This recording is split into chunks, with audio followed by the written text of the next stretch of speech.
राष्ट्रीय आंदोलन तीसरा जो आपका पार्ट है नागरिक शास्त्र के अंदर, वो ये है। नेशनल मूवमेंट दिया हुआ है जिसमें प्रथम स्वतंत्रता संग्राम के प्रभाव की बात की जा रही है। ठीक है, भारतीय राष्ट्रीय कांग्रेस के निर्माण और कार्य की बात की है। स्वतंत्रता आंदोलन में गांधी जी की भूमिका क्या है, इस पर चर्चा करेंगे हम। और स्वतंत्रता आंदोलन में क्रांतिकारियों का योगदान क्या है, इस पर। हिस्ट्री का पोर्शन है नागरिक शास्त्र के अंदर दिया हुआ है, ये पॉइंट ध्यान रख लेना। ठीक है, हिस्ट्री का पोर्शन है नागरिक शास्त्र के अंदर, ये दिया हुआ हमें मिल जाता है।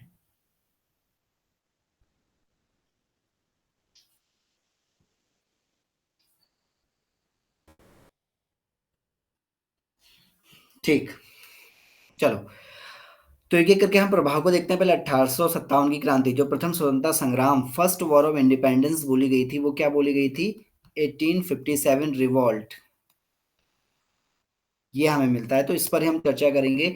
फिर से एक बार कह रहा हूं, देखो नेशनल मूवमेंट हिस्ट्री का मेन पार्ट है। हिस्ट्री में हम बहुत ज़्यादा डिटेल से पढ़ते हैं, लेकिन यहाँ पर जो हम सिविक्स के अंदर पढ़ेंगे वो टच एंड गो की पॉलिसी के थ्रू पढ़ेंगे। मतलब जो सबसे मेन पॉइंट हैं उनको हम डिस्कशन करते हुए चलेंगे, ठीक, क्योंकि बाकी आप हिस्ट्री में पढ़ भी चुके हैं।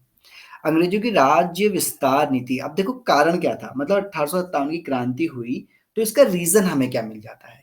रीजन ये है कि राज्य विस्तार नीति के कारण अनेक शासक और जो भी सरदार उस समय के हुआ करते थे, यानी कि राजा हुआ करते थे, उनके प्रति उनमें असंतोष व्याप्त हो गया। क्यों व्याप्त हो गया असंतोष? क्योंकि भैया सहायक संधि कर ली, ठीक है, और इन संधियों को अपनी मनमर्जी से तोड़ देते। फिर दूसरा क्या कारण रहा था, राज्य हड़प नीति लगा दी इन्होंने।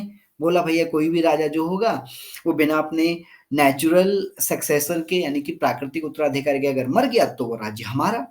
तो आज तक जो राजा हैं, अचानक से उनके सामने क्या देख रहे हैं, हम देख रहे हैं कि यार लोग, या जो दूसरा राजा जिसको वो राजा डिक्लेयर कर रहा है कि भाई ठीक है मेरे भाई का लड़का राजा बनेगा, ईस्ट इंडिया कंपनी ने बोली नहीं वो राजा नहीं बनेगा, तुम्हारा राज्य हमारा हो गया। तो इसलिए क्या हो गया, वहां पर असंतोष फैला राजाओं के अंदर। ठीक है, जैसे 1851 में पेशवा बाजीराव द्वितीय की मृत्यु हो गई। उसके बाद उनके दत्तक पुत्र नाना साहब को पेशवा के रूप में देने वाली पेंशन को अंग्रेजों ने बंद कर दिया। मुगल बादशाह के किसी भी उत्तराधिकारी को बादशाह मानने से इनकार कर दिया। तो जाहिर सी बात है नाना साहब भी क्या करेंगे, वहां पर विद्रोह कर देंगे। और मुगल बादशाह के उत्तराधिकारी को मानने से क्या करा, मना करा। तो मुगल बादशाह भी बोल रहे हैं भैया ऐसा थोड़ी होता है, आज तक पिछले 200 सालों से हम राज कर रहे हैं, ठीक है, 300 सालों से मुगलों का राज चल रहा है, अचानक से तुम बोल रहे हो हम राजा नहीं होंगे। तो इसलिए उनमें असंतोष ईस्ट इंडिया कंपनी अंग्रेजों की नीतियों की वजह से फैला। दूसरा, भू राजस्व की नई व्यवस्था लागू कर दी, भूस्वामियों के पुराने परिवारों के अधिकार समाप्त हो गए। ठीक है, भू राजस्व की नई व्यवस्था क्या होती है भैया, अगर आप एग्जाम्पल के तौर पर देख लेते हैं तो भू राजस्व में हम क्या पढ़ते हैं, रैयतवाड़ी, माहलवाड़ी, और कौन सा रीजन हमें मिल जाता है, तीसरा एक और मिलता है ना हमें, रैयतवाड़ी सिस्टम चलाया और जमींदारी प्रथा, जिसको क्या बोला, स्थायी बंदोबस्त।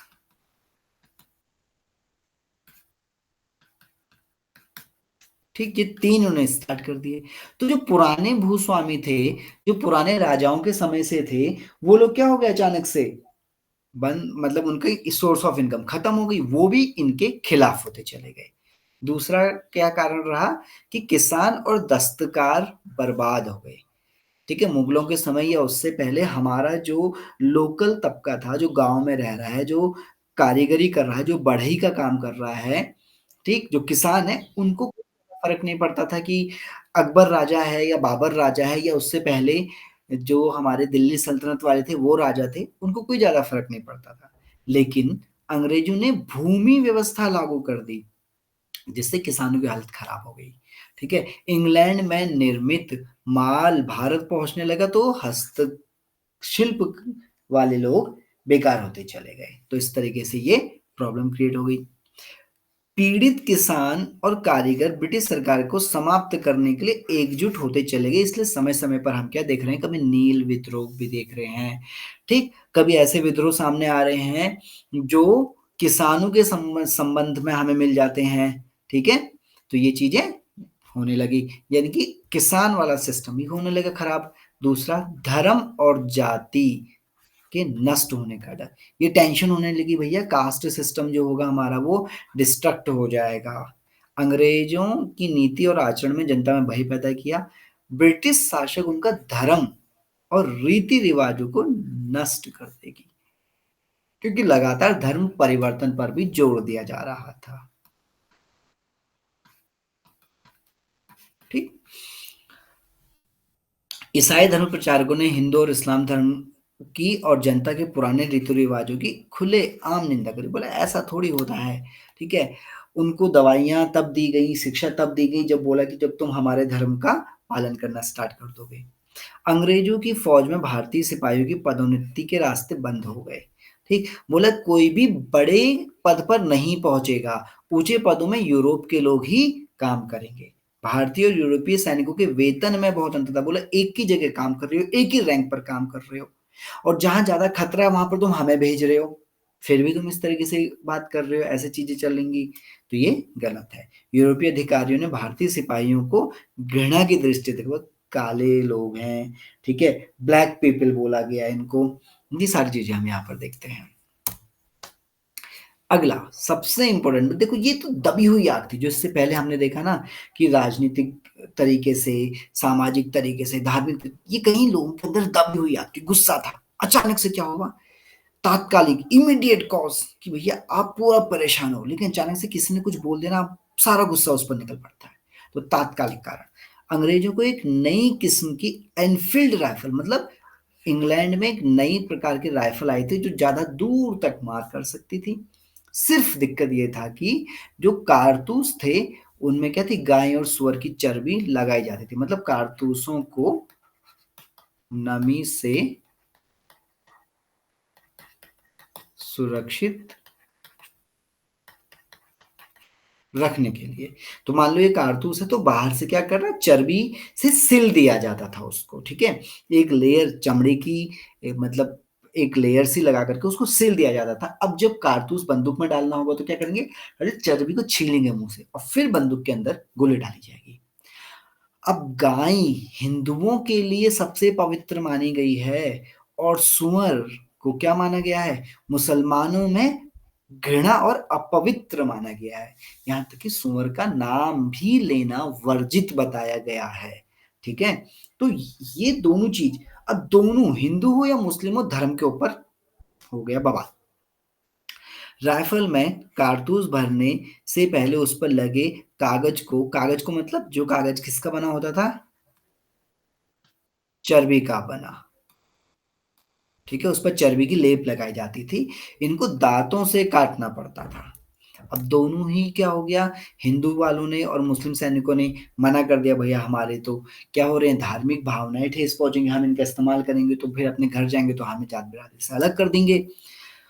इसी बीच क्या होते हैं, मंगल पांडे जो उत्तर प्रदेश में है, ठीक है, बलिया डिस्ट्रिक्ट के रहने वाले, वर्तमान में बंगाल की 34वीं नेटिव इन्फेंट्री में जवान थे, उन्होंने मना करा। ठीक, और मना करने के बाद उनका विरोध करने के ऊपर उन्होंने क्या करा, अपने सार्जेंट को गोली मार दी, सार्जेंट ह्यूसन को गोली मार दी। ठीक है, देखो अपने लेफ्टिनेंट बागा और सार्जेंट ह्यूसन क्या हो गया, मारा गया बेचारा, मर गया ये।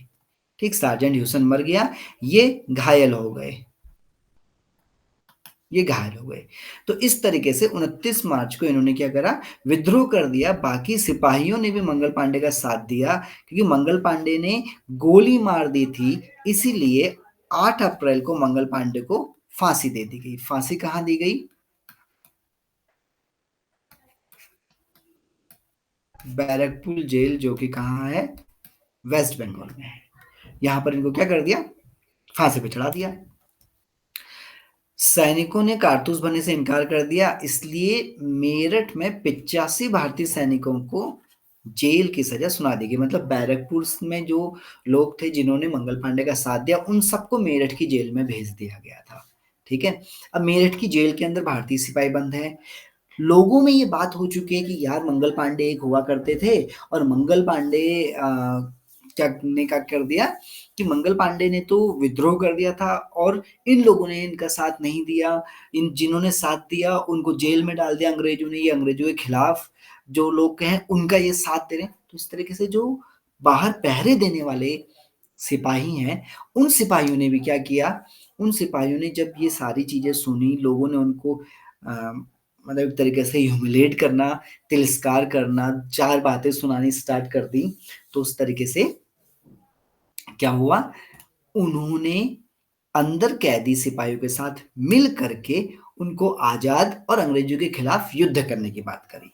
प्रथम स्वतंत्रता हेतु प्रथम सशस्त्र विद्रोह के कारण 10 मई 1857 को मेरठ की छावनी में 20 एनआई और 3 एलसी की पैदल टुकड़ियों द्वारा चर्बी वाले कारतूस के प्रयोग से इनकार कर दिया और इन्होंने क्या करा, हमला करके इन 85 सिपाहियों को छुड़वाया और दिल्ली की ओर चल दिए।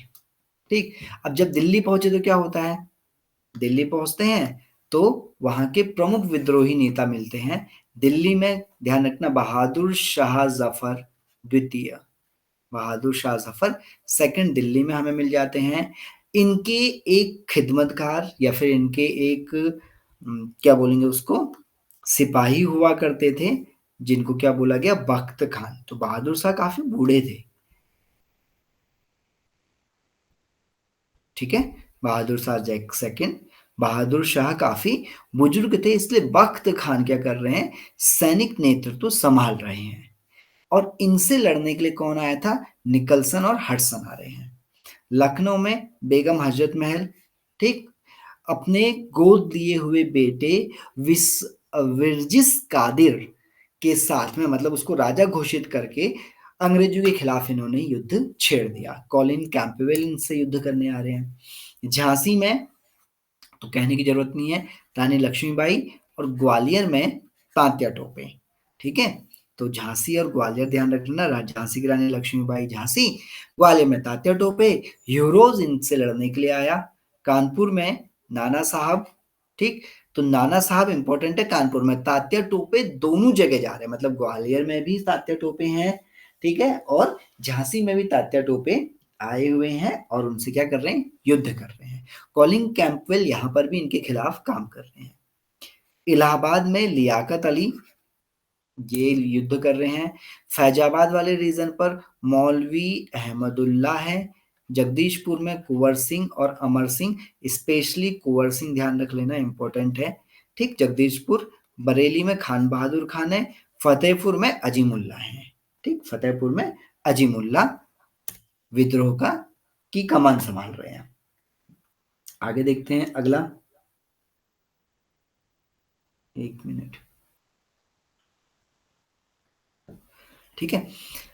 1857 का विद्रोह, अब ये हम बोले असफल हो गया, ये तो असफल होने का कारण क्या था, क्यों असफल हो गया ये, तो इसका कारण ध्यान रख लेना।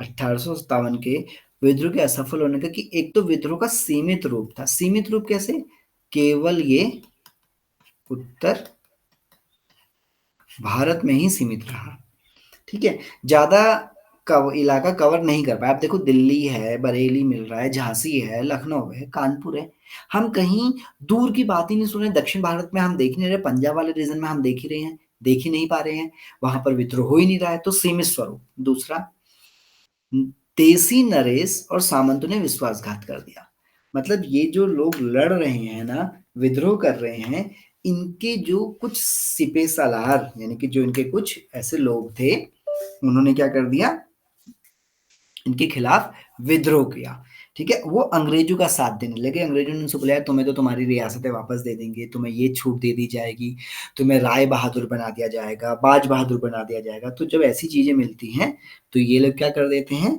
ये लोग अंग्रेजों का साथ देने लग जाते हैं, ठीक है। दूसरा, योग्य नेतृत्व का अभाव, ठीक, योग्य नेतृत्व मतलब हम जैसे बहादुर शाह द्वितीय को देख रहे हैं, बहादुर शाह द्वितीय क्या मिल रहे हैं हमें, बुजुर्ग नेता मिल रहे हैं, उनकी जगह पर बख्त खान लड़ने जा रहे हैं, ठीक है। रानी लक्ष्मीबाई एक कुशल नेतृत्व करता थी लेकिन बहुत छोटे से क्षेत्र में ही सीमित रही थी, तो इसलिए नेतृत्व लीडरशिप अच्छी नहीं थी, यूनिफॉर्म लीडरशिप नहीं मिल रही है, यहाँ पर एक लीडरशिप का अभाव मिल रहा है। किसका मिल रहा है हमें, एक नेतृत्व कर्ता का अभाव, ठीक है। संगठन का अभाव अलग अलग समय पर हो रहे हैं। पहले दिल्ली में हो गया, जैसी खबर पहुंची कानपुर, कानपुर वालों ने विद्रोह कर दिया, जैसी खबर पहुंची झांसी, झांसी वालों ने विद्रोह किया। अलग अलग टाइम पर हो रहे हैं, कोई निश्चित उद्देश्य नहीं है। नाना साहब अपनी पेंशन शुरू करवाने के लिए लड़ रहे हैं, झांसी की रानी अपने राज्य को वापस पाने के लिए लड़ रही हैं, बहादुर शाह जफर अपने बेटों को बादशाह बनाया जाए, उनको बादशाह का दर्जा दिया जाए, इसलिए लड़ रहे हैं। तो निश्चित उद्देश्य नहीं है, सबके अपने अपने उद्देश्य हैं। संसाधन सीमित है, जन समर्थन भी बहुत ज्यादा इनको नहीं मिल रहा है, क्योंकि जनता का जो खून चूसने का काम किया था, जनता को जो परेशान करने का काम किया था, वो किसने किया था? जनता को परेशान करने का काम कर रहे हैं जमींदार, ठीक है। तो जनता को लग रहा है यार अंग्रेजों का क्या मतलब, हमें तो ये जमींदारों ने परेशान किया है, इनको तो हटा नहीं रहे हैं, ठीक है। इसलिए जन समर्थन का भी काफी अभाव मिलता है। दूसरा, अंग्रेजों के अनुकूल परिस्थितियां मिल रही थी और उनके पास नेतृत्व भी अच्छा था। अनुकूल परिस्थितियां मतलब संचार साधन इनके पास अच्छे थे, ठीक, और नेतृत्वकर्ता भी अच्छे थे, तुरंत डिसीजन ले रहे थे, ठीक है। अब कुछ इंपॉर्टेंट पॉइंट, इतिहासकारों का मत क्या क्या है। सर जॉन लॉरेंस कह रहे हैं, इनके मत मतलब ये स्टेटमेंट दिए गए हैं, ठीक है, जहां बिलीफ है, ये स्टेटमेंट्स हैं, ये कथन है कि इसके बारे में किसने क्या कहा था। यदि विद्रोहियों में कोई भी एक योग्य नेता होता तो हम सदैव के लिए हार जाते। ये किसने कहा? जॉन लॉरेंस ने कहा।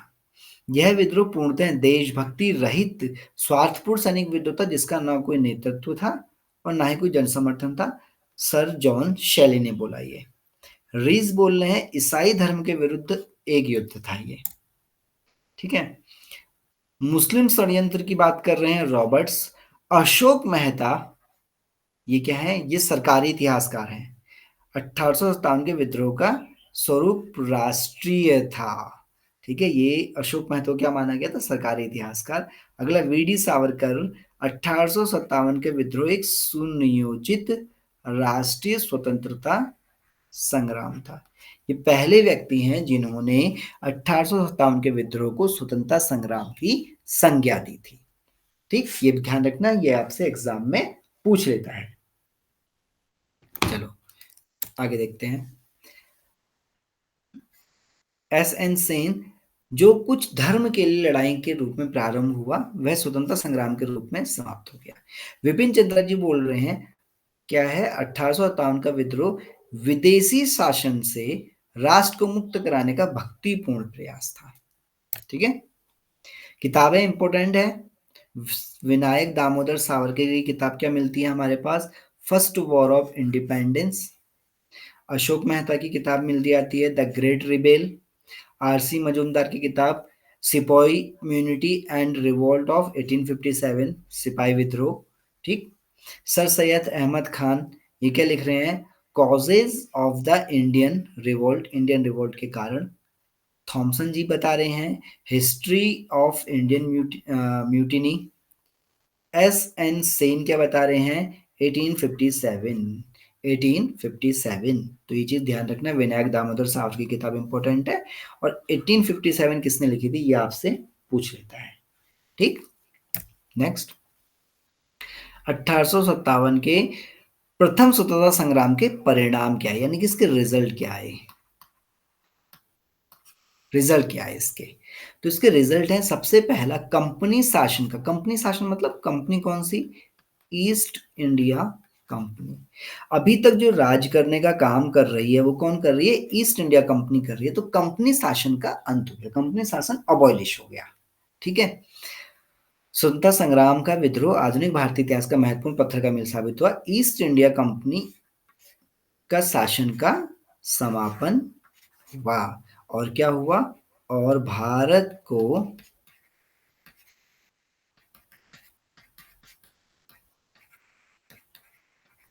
ब्रिटिश क्राउन के अंतर्गत रखा गया, ठीक है। ब्रिटिश क्राउन के अंतर्गत इसको रखा गया था। नेक्स्ट, ब्रिटिश क्राउन का प्रत्यक्ष शासन। क्या होता है? ब्रिटिश क्राउन यानी कि महारानी का शासन शुरू होता है यहां पर, ठीक है। 1 नवंबर 1858 को इलाहाबाद दरबार में लॉर्ड कैनिंग ने घोषणा की कि भारत ब्रिटिश क्राउन के प्रत्यक्ष शासन के अंतर्गत आ गया है। महारानी विक्टोरिया भारत पर नियंत्रण करेगी। अब प्रभावी रूप से अधिकार ब्रिटिश संसद का रहेगा यहाँ पर। ठीक है, ये चीजें हो गई। और जो महारानी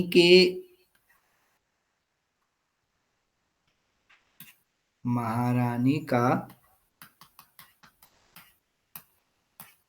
प्रतिनिधि या प्रतिनिधित्व वायसरॉय होगा। अब महारानी इंडिया में तो आके रहेगी नहीं ना, तो महारानी ने क्या बोला, बोला भैया हम शासन करेंगे, हम अपने बंदे को भेज रहे हैं यहाँ पर, हम अपने बंदे को भेज रहे हैं। तो इसलिए क्या हो गया, महारानी का जो प्रतिनिधित्व कर रहे हैं वो कौन कर रहा है, वॉइस रॉय कर रहा है। ठीक है। दूसरा, धार्मिक सहिष्णुता और सांस्कृतिक विचार। अभी तक क्या था, लगातार धर्म परिवर्तन, धर्म परिवर्तन, लेकिन अब थोड़ा रुके, सोचा यार ज्यादा ही खींच दिया जाएगा रबड़ बैंड को तो रबड़ बैंड टूट जाएगा, इसलिए थोड़ा चुपके चुपके धर्म परिवर्तन करवाएंगे, बाकी तुम्हारे रीति रिवाजों को भी हम मानेंगे, हम कोई दिक्कत नहीं है। तो इसलिए इन्होंने क्या करा, इनको स्वीकार करना शुरू कर दिया। ठीक है। प्रशासन में परिवर्तन हुआ। वॉइसरॉय के पद ने गवर्नर जनरल का स्थान लिया। तो पहले गवर्नर जनरल होता था, बाद में वॉइसरॉय बना दिया गया। ठीक है। अधिकारियों ने भारतीय शासकों को अधिकारों को मान्यता दी। बोला भैया भारत के राजाओं, तुमको जिसकी जरूरत है हम तुम्हें दे देंगे, विद्रोह की जरूरत क्यों है। व्यक्तिगत सिद्धांत को समाप्त कर दिया, यानी कि गोद का नियम।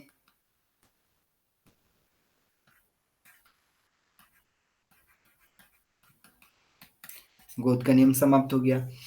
इसमें कानूनी उत्तराधिकारों के रूप में पुत्रों को गोद लेने के अधिकार को मान्यता दी गई। बोले भैया पुत्रों को गोद ले सकते हो तुम, मतलब चाचा का लड़का गोद ले लिया, ताऊ का लड़का गोद ले लिया। ठीक है, ये चीजें मानी जाएगी। उत्तराधिकार ये कह रहा है, तो ये यहाँ पर इन्होंने मान लिया। ठीक, चलो अब इसके बाद आगे कंटिन्यू करते हैं। प्रथम स्वतंत्रता संग्राम के परिणाम में एक तो सैनिक पुनर्गठन हुआ, मतलब अब क्या हुआ, ब्रिटिश अधिकारियों का अनुपात बढ़ गया। शस्त्रागार में अंग्रेजों का नियंत्रण, पहले हिंदुस्तानियों को भी शस्त्रागार में दे दिया जाता था नियंत्रण, अब इनको अंग्रेजों को दे दिया। बंगाल सेना के प्रभुत्व को कम करने के लिए कदम उठाए गए। ठीक, बंगाल सेना क्यों, मंगल पांडे 34वीं नेटिव इन्फेंट्री कहाँ थी, बंगाल में ही थी, इसलिए बंगाल को थोड़ा डिप्रेस या उसको सुविधाएं कम दी गई। बंगाल को सुविधा कम दी और सुविधा कहाँ की ओर शिफ्ट करते चले गए, ये शिफ्ट करते चले गए किसकी तरफ को, तो कहा, दिल्ली की तरफ को धीरे धीरे। ठीक है। और क्या हुआ, ब्रिटिश अधिकारियों या उच्च पद पर ब्रिटिश अधिकारियों को ही नियुक्त किया गया। पहले इनकी नियुक्ति हिंदू या जो हिंदुस्तानी अधिकारी थी उनको भी नियुक्त किया जाता था। ठीक है, आई बात समझ में यहाँ तक। जो साथ में जुड़ रहे हैं वो एक बार बताते हुए चलिए, क्लियर है पॉइंट यहाँ तक।